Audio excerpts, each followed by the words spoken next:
Les toques blanches entrent dans l'arène.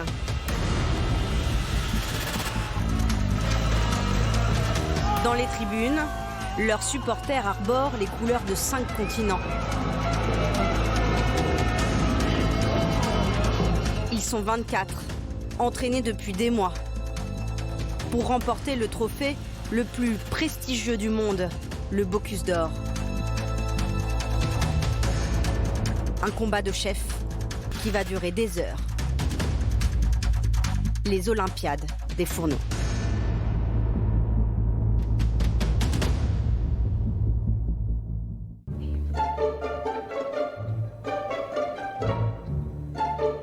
Dès l'aube, les supporters français sont sur le pied de guerre, leurs bombes à portée de main. T'es prêt? Ouais. Là, je m'arrête plus jusqu'à ce que la bombe soit vide. Oh, c'est froid!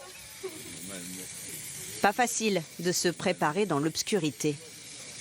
Non, je l'ai fait à l'envers, j'ai mis le rouge à droite. Mais attends, bleu, blanc, rouge. Mais il n'y a pas le bleu dans ton truc. Ouais, ça couvre, Nicolas, on va sauver le truc. Mais remets la ligne. Oh, t'es beau. Bim. C'est les couleurs de l'Italie, là. Non. Faut pas déconner non plus, hein. Allons-y, let's go. De leur côté, les candidats sont déjà en pleine lumière. I want to see your face. Yeah, okay, perfect. 24 jeunes chefs, les plus prometteurs de leur génération, s'affrontent aujourd'hui avec leur équipe. Des Japonais aux Finlandais, des Américains aux Norvégiens, mais aussi et surtout des Français, emmenés par le Lorrain Mathieu Otto. Écoute, tu fais du rugby ou pas? À un moment donné, Ils ont 5h35 pour réussir 2 épreuves. Réaliser une chartreuse de légumes au coquillage et un plateau dont la pièce maîtresse est un carré de veau 5 côtes. 3, 2, 1, stop, c'est parti. L'équipe française entame sa partition. C'est vrai. Déroule mon bonhomme, déroule. Tu vas pouvoir mettre les carottes sur 2 et dans 30 secondes les huîtres elles sautent. Le coach, Romuald Fasnet, veille aux fausses notes. Attention, ça boucle à son mur. Pas de place pour l'approximation. Une cuisson ratée, une garniture trop salée serait fatale. Le drapeau français posé là, c'est un gris, c'est un porte-bonheur ou... Non, je l'ai dans les poches le gris-gris. C'est ma fille qui me les a donnés il y a 15 ans pour aller faire la finale des meilleurs de France. J'espère qu'on entendra la Marseillaise aussi aujourd'hui avec cela. C'est des petits cailloux? Oui. Les chanteurs de Marseillaise sont dans les starting blocks, prêts à gagner les tribunes du concours. La famille de Mathieu est impatiente de retrouver son champion après 2 mois d'absence. Il va gagner, vous pensez? Mais oui, il va gagner. Hein. Comment il va gagner? Hein? Il va gagner ça? C'est les dernières heures, après vous allez le récupérer. Enfin. Nicolas, le frère de Mathieu, est son premier supporter. Il veut que tous les Lorrains aient leur place dans le public. 2 minutes, ça. Mais pour cela, il va falloir courir.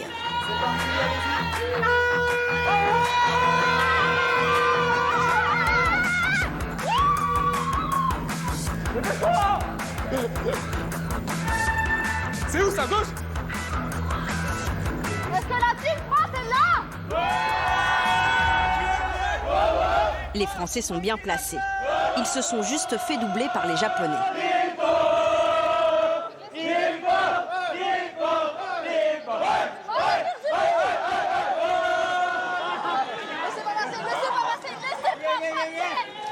Les Français, on s'étale, hein? Les Français ici!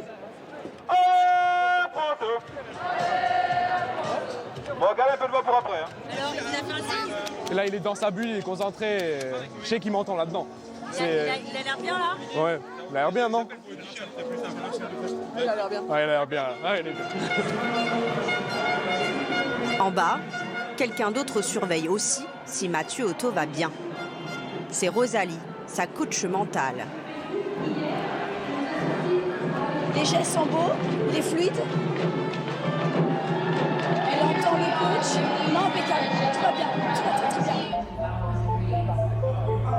Cela fait 1 an et demi que le Français s'entraîne pour le Bocuse d'Or. et encore plus ces 2 derniers mois, pendant lesquels il a répété sans relâche ses recettes. Je rajoute le beurre, je demande à Louis en même temps le romanesco. Mixe le poulet vert, tu remets un petit peu de sel. Oui, c'est le... Quand tu mixes, Oui, c'est le poivre, j'ai remis. Il met ses feuilles de céleri dans la cuve, il pose le tamis dessus, il verse l'huile et il mixe. hein, tu sais le faire, faut juste prendre le bon outil.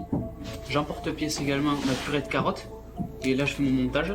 Tu places, tu piques et tu glaces, tu trouves. Oui, vas-y. Tu coupes le navet, tu mets l'insert, voilà, tu piques et tu perfores. Un entraînement technique Ça s'appelle le poinçonneur. digne d'un athlète de haut niveau. Aujourd'hui, on s'amuse à dire qu'on est comme l'équipe de France, qui est devenue championne du monde. Je me prends pour Didier Deschamps, hein, derrière ma petite ligne blanche. Je suis ravi de ça parce qu'on aime tous le football dans l'équipe. C'est un sport collectif et on est vraiment une équipe soudée. Celui-là. Poisson, regarde ton os, j'ai que le chou, j'ai que celui-là. Celui-là. Vous savez, la compétition, elle est dure, hein, ça dure 5h35 sur le papier, mais il y a 2 heures d'installation avant. Ça fait déjà 7h35. Après, il a 15 minutes où il doit être vraiment serein, il va aller trancher cette pièce de viande. C'est encore 15 minutes supplémentaires. Et ensuite, il a encore 45 minutes de rangement et de nettoyage pour être serein avant de lâcher l'émotion. C'est 9 heures de concentration. Et pour rester concentré 9 heures d'affilée, le candidat a appris à s'isoler du bruit ambiant.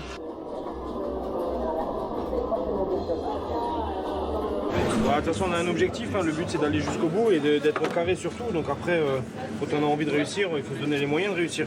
Et je pense qu'il faut rester concentré pour être prêt, ne pas être dissipé par tous ceux qui viennent et ne serait-ce que nous dire bonjour, nous poser des questions. Voilà, on a un objectif, on sait ce qu'on a à faire, il faut juste réussir à le faire correctement. Vous avez quand même des moments de détente ou c'est que la Ah, j'ai plus envie de répondre maintenant. Ah, Merci. Là, il est un peu stress. Ouais. La coach mentale va tester sa concentration en patois lorrain. Mathieu Gates. Il n'entend pas. Non, vous voyez, mais il est dans son truc. Enfin, Mathieu Gates, ça fait de chez nous, hein. ça veut dire quoi, Mathieu Gates? Ça va. Ça va? Ça va. Car pour Mathieu Otto, sous-chef dans un restaurant de Sarreguemines, l'enjeu est énorme. Ce concours, c'est son rêve de gosse. Quand j'étais encore au lycée, je me suis toujours dit, le Bocuse d'Or, j'essayerais. Je n'ai pas dit que j'allais y arriver, mais c'était toujours un rêve de pouvoir au moins tenter. Et là, la chance, la vie a fait que j'ai eu cette chance. Cette opportunité, Mathieu Otto l'a saisie l'année dernière, quand il a été sélectionné parmi 8 candidats pour représenter la France.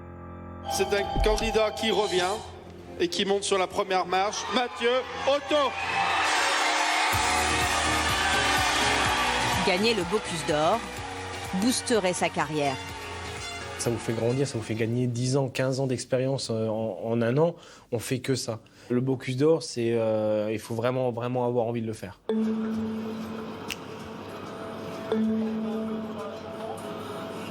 Pas dire c'est un sacrifice, parce que je peux pas le prendre comme un sacrifice, mais faut aimer la compétition, il faut aimer prendre des coups, parce qu'on en prend quelques-uns. Et voilà, il faut savoir encaisser, mais il faut surtout savoir rebondir. Et je pense qu'aujourd'hui, le Bocuse d'Or, oui, effectivement, on l'a ou on l'a pas, mais quand on l'a à vie. Pour se donner toutes les chances de gagner, Mathieu Otto a fait appel à des designers pour dessiner son plateau. Ce qu'il voulait mettre en avant, c'est les savoir-faire de sa région, c'est-à-dire les cristalliers en particulier et le verre. Donc ça, c'était le matériau sur lequel il fallait qu'on travaille. Un plateau qui coûte près de 40 000 €. C'est quelque chose qui n'existe même pas dans la haute gastronomie. C'est vraiment fait pour un événement comme celui-là. Parce que dans la vie de tous les jours, même dans un grand restaurant, personne ne viendra jamais vous faire une mise en scène comme ça. C'est de la cuisine artistique. C'est une discipline, c'est comme un sport en fait. Et c'est un sport de chef.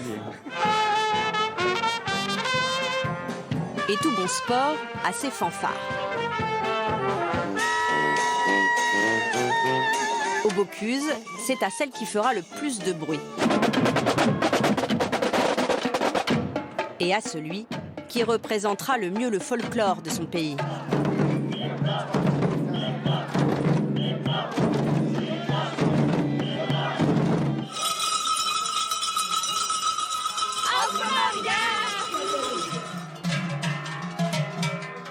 Mais parmi toutes ces fanfares, l'une est devenue culte. Celle des Anglais. À tel point que leur candidat les a intégrés dans son clip de présentation.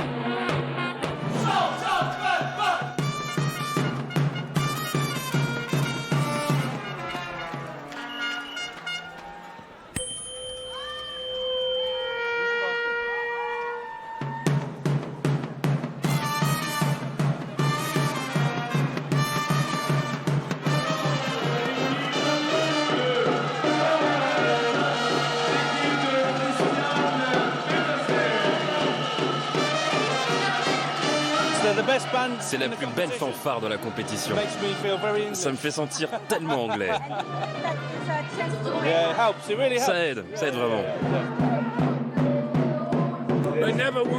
On n'a jamais gagné ce concours, mais peut-être que cette fois, c'est la bonne. Cela fait 12 ans que les musiciens font le voyage depuis l'Angleterre pour le Bocuse d'Or. Pourtant, ils ne se sont toujours pas habitués à la cuisine française. Leur breakfast, ils le veulent à l'anglaise. No tea. Sorry.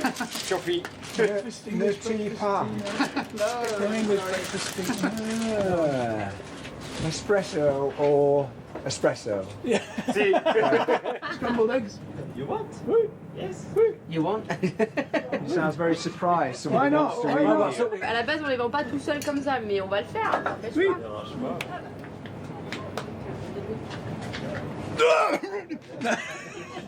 Oh, c'est magnifique. Merci. Très bien. For free. Hey, coffee man. Free here. Free. D'habitude, on joue pour encourager toute une équipe. Là, c'est pour un seul mec. On a l'impression que notre musique entre par sa tête et va jusqu'à ses doigts pour qu'il cuisine ces magnifiques plats. Très fair-play, les Anglais jouent aussi pour les autres équipes. Les voilà en plein apprentissage de l'hymne danois.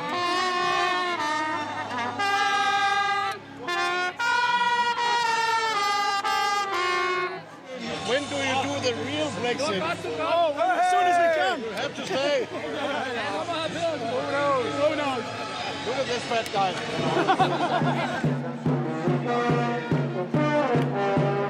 Les Danois n'ont pas peur des questions qui fâchent. Mais ils sont surtout, comme tous les pays nordiques, de redoutables adversaires. Leur candidat est coaché par un habitué du concours. Rasmus Kofoed a gagné 3 Bocuse, le bronze, l'argent et l'or. Rasmus. Jeg har fedt grever der nu. Må du gerne lige holde halvt øje på. On a importé des ingrédients du Danemark, des légumes, du fromage fumé, des herbes de la forêt. C'est pour que le jury puisse avoir en bouche les saveurs de notre pays. L'assiette cuisinée par ces jeunes chefs ne doit pas seulement avoir du goût. Elle doit raconter une histoire. Avec cette consigne, réaliser une chartreuse de légumes qu'avait revisité Joël Robuchon, disparu l'année dernière. C'est une mousse. À l'intérieur, vous avez les coquillages et le végétal. Et ce qu'on demande, c'est d'arriver à équilibrer l'ensemble. Et surtout, ce qui est intéressant dans ce concours, c'est qu'on leur donne une certaine liberté.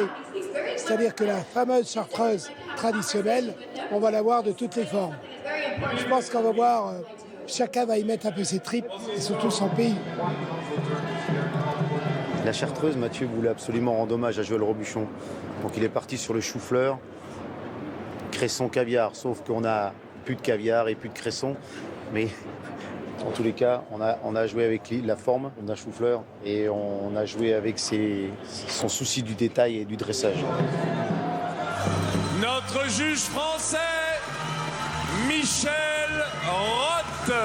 Le jury fait son entrée. Ils sont 24, issus de chaque pays. Le juge de l'équipe de Singapour, Heng Tong-yu. Et c'est l'heure de déguster l'assiette française. 4, 3, 2,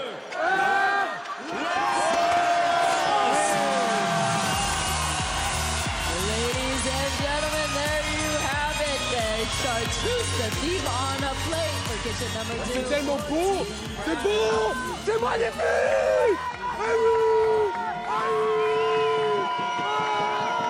Regardez ces petites perles d'huîtres sur le dessus. So the Très pearls visible. of oyster on the top. Look at that touch. J'imagine Joël Robuchon en train de regarder ce plat.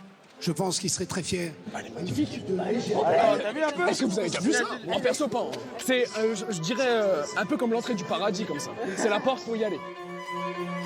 Et c'est un défilé d'assiettes.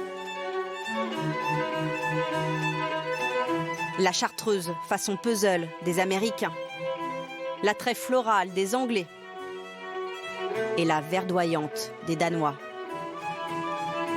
Sous le regard ému du fils de Paul Bocuse, le pape de la cuisine française qui a créé ce concours il y a 30 ans. C'est beaucoup d'émotions. Première édition depuis le départ de mon père. Il aimait ce concours, il aimait les chefs, il aimait la cuisine.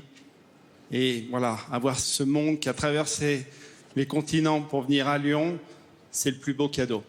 Un grand merci à tous.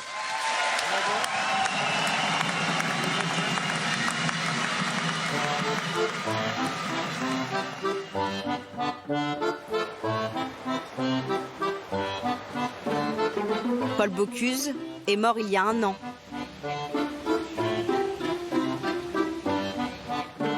Et pourtant, dans son restaurant historique, l'esprit de Monsieur Paul est bien là. Et ça marche, 2 couverts, une quenelle, un foie frais, une volaille crème cuisse et un rouget. Les clients se bousculent toujours pour savourer une cuisine hors compétition. Rouget en écailles de pommes de terre, un plat créé en 76. Voilà, un petit foie gras chaud poêlé, avec une sauce à l'orange, une Saint-Jacques juste ouverte, poêlée, un beurre blanc, un petit beurre blanc aux échalotes, pommes soufflées et un peu de jus de truffe. Merci, chef. Voilà, une cuisine simple avec des bons produits. Alors, quelle est la cuisine de Paul Bocuse? Eh bien, la cuisine de Paul Bocuse, c'est la cuisine du marché. C'est peut-être un merlan le matin, pourvu qu'il soit très frais, avec une pomme de terre, ça vient d'être ramassée. Ça, c'est de la grande cuisine ou de la bonne cuisine, comme vous voudrez. C'est beau. Ici, on vient surtout goûter son grand classique. Soupe aux truffes, le plat créé en 75 pour l'Élysée, pour Valéry Giscard d'Estaing. Une soupe aux truffes dont le fumet attire des curieux du bout du monde. Very good. Very good. Amazing. Tout comme ceux qui fêtent leurs 50 ans de mariage. C'est excellent. La truffe. C'est une cuisine qui n'est pas très accessible, on ne peut pas y manger tous les jours. Non. C'est le moins qu'on puisse dire. 50 ans d'ailleurs. Manger chez Paul Bocuse, une expérience qui a un prix. 275 € par personne. Cette Lyonnaise a économisé 3 ans. Il y a longtemps que je voulais venir, mais bon, j'avais pas bien les moyens. Mais si aujourd'hui il y a des Bocuse, comme il y a des Césars et des Oscars, ce n'est pas seulement parce qu'ils savaient cuisiner les volailles. S'il est admiré par toute une génération de cuisiniers, c'est qu'il en est devenu le chef d'orchestre. Ses lettres de noblesse, il les a gagnées grâce à sa philosophie du métier, qu'il a métamorphosée en faisant sortir les chefs de leur bulle. Il a simplement dit un jour aux cuisiniers, sortez de vos cuisines, vous êtes des aubergistes, allez voir vos clients et discutez avec vos clients. Il faut absolument que vous sortiez de vos cuisines. Et puis il a fait monter, vous savez que les cuisiniers travaillaient dans les sous-sols à l'époque, ils sont tous montés à l'étage. Et il a honoré la cuisine française. Les cuisiniers souvent étaient des serviteurs, c'était des domestiques. Et de donner un peu les titres de noblesse au titre de cuisinier, c'est aussi de le rendre responsable de son affaire et de pouvoir faire ce qu'il voulait chez lui, recevoir les clients qu'il voulait et cuisiner ce qu'il avait envie. Son aura continue d'exister, il reste un guide pour les plus jeunes aussi, c'est ça qui est fabuleux. Une jeune génération qui lui rend hommage avec la dernière épreuve du concours, le carré de veau 5 côtes, présenté sur son plateau.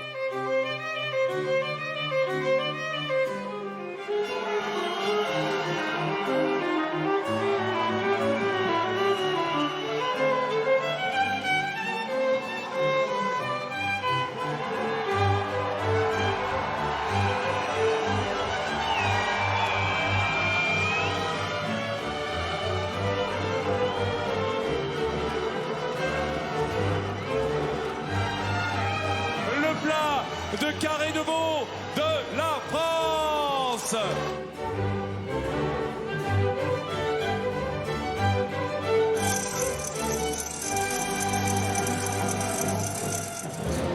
Efficace.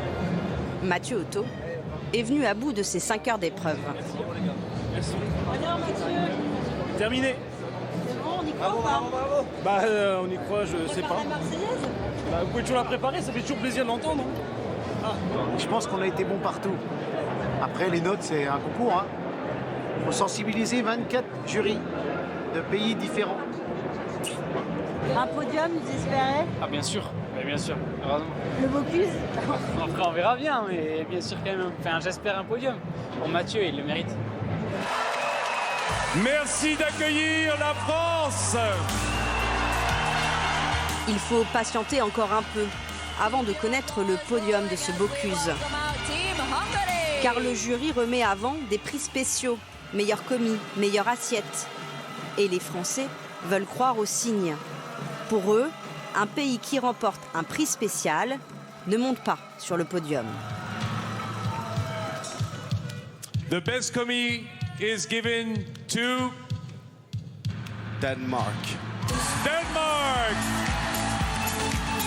Congratulations, Team Denmark. You have won for the best. Ça veut dire, normalement ils sont pas sur le podium, mais eux ils me faisaient peur, Nicolas. Eux ils me faisaient peur. Et dans la vidéo, Monsieur Paul il demande à ce que la France soit sur le podium.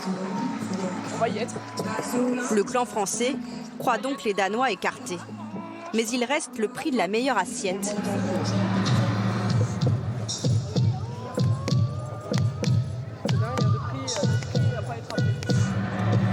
Quelle responsabilité de remettre ce pli du thème assiette à la France.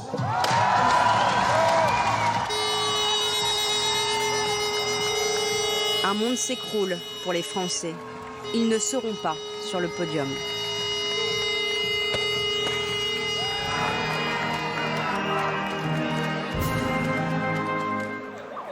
Et c'est finalement le Danemark qui emporte l'or. Un podium 100% scandinave. Mathieu Otto finit 6e. Il a montré qu'il était capable et qu'il avait tout d'un grand chef et son état. Il est aussi merveilleux dans la vie que derrière ses feux. Voilà. Je suis très très fière de lui. Oh, elle était belle cette chartreuse. Bah oui, elle est belle. C'est pas assez. Vous attendez pas à ça, j'imagine. Ah si, c'est un concours, hein, on peut pas... Voilà, il y a des bons moments, des mauvais, on fait un prix, c'est déjà pas mal. Voilà, mais pas de regret, quoi. Merci.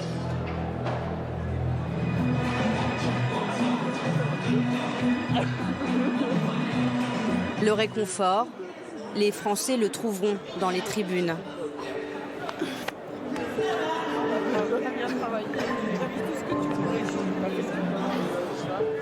Tu as fait un boulot t'applaudis. Bravo, t'es au tableau.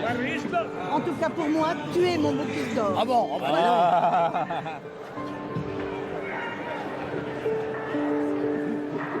Et peu importe le résultat de ces Olympiades des fourneaux. La journée ne se finira pas sans Marseillaise.